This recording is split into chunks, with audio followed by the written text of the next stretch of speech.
niyan? Sorry po ma, late na kasi ako nakatulog kagabi. Marami kasi... Ano naman ba yung pinagdadahilan mo dyan? Ha? Puro ka na siguro cellphone, no? Kagaguhan, imbis na mag-aral ka. Kung ano-ano pa ang pinaggagawa mo. Ah, tama na po yan. Pupunta po di ba tayo sa mall para i-celebrate yung napanulunan kong contest? Ayun nga pala, anak. Pasensya na, nakalimutan ko. Sandali lang, magbibis lang ako, ha? Ay, proud ka talaga, anak. Buti pa tong kapatid mo. May magandang naidulot kasi naman sa'yo na puro kamalasa na lang. Humaya ka naman sa kanya. Ka na. Hugasan mo yung mga pinggan bago ka pumasok sa school nyo. Bilisan mo! Anong oras na? Ako ma.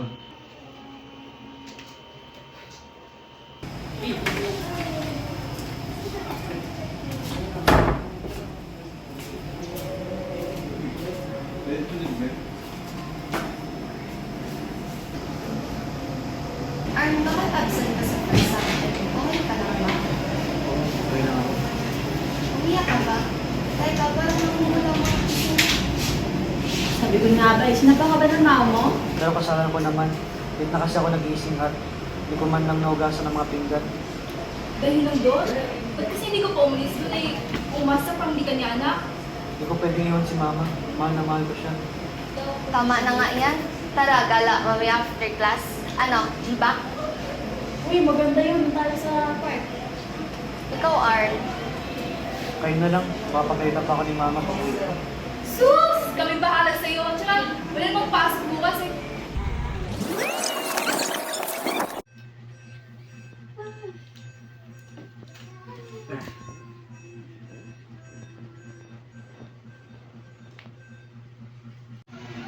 Yung oras na! Gising! Gising, gising! Tawag ako kay mama. Sige, hatid ka na namin.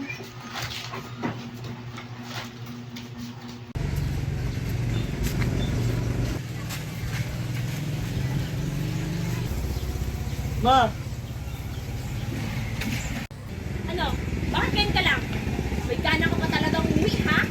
Mas inunaw mo pa yung pagkukulang mo kaysa mag-aral. Kayo! Isa pa kayo! Umalis na kayo dito, isama niyo yan.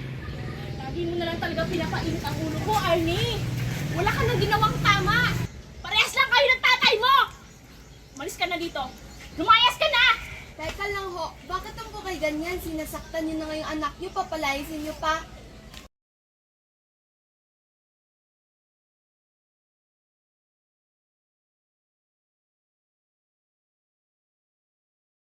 Sana bigyan si Arnie ng dahil ng pagod ng halipay. Wala akong pakialam. Parehasan sila ng tatay niya para umalas. Umalis ka na dito. Ayoko na makita yung pagmumukha mo. Oo na! Alis na ako dito. Sana dati pa eh. Ma, umasa ako ma. Akala ko magbabago pa yung trato niyo sa akin. Di lang naman sililit ang anak niyo eh. Ako din. Tinatry ko naman ang best ko na maging proud kayo para sa akin. Pero wala eh. Ma, ang selfish niyo. Wow! Ako selfish? Ang kapal naman ng mukha mo? Wala kang utang na loob! Makapagsalita ka, parang may pagmamahal ka na. Palamunin lang kita! Wala ka! O hindi dahil sa akin, anak lang kita! Anak? Anak ba talaga? Ma, di ko nga naramdaman na anak niyo ako eh. Kung alam ko lang na ganito ka kawalang kwenta, Arnie, di sana pinalaglag na lang kita nung una pa lang. Di sana pinatayin niyo na lang ako. Sana hindi niyo na ako binuhay.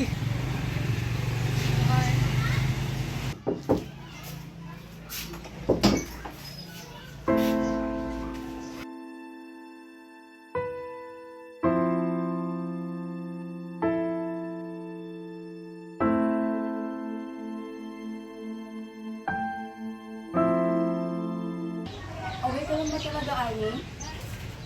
Sige, mauna na ka lang. Baka hinahanap na kami. Hindi ka na. Sige, hanap ko muna sila.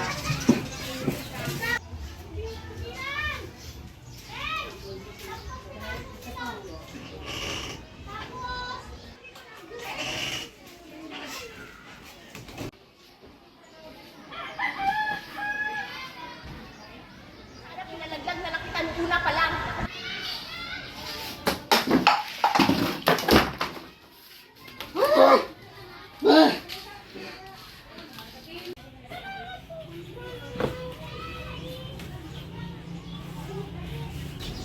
Arnie? Arnie, may dala kong pagkain. Kain na tayo. Arnie? Arnie? Arnie, tulong! Mga kapitbahay, tulong!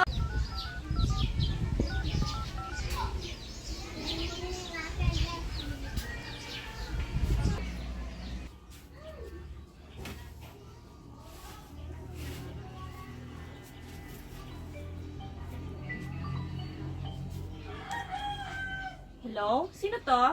Hello po? Mama po ba ito ni Arnie? Oh, anong meron? Si Arnie po. Wala na po siya. Ha? Ano? Hindi! Hindi pa wala anak ko! Masaya na po kayo na wala na si Arnie. Na hindi niyo na po siya makikita. Gustuhin ko magalit sa inyo. Pero ayaw ni Arnie yun. Kasi mahal na mahal ka niya.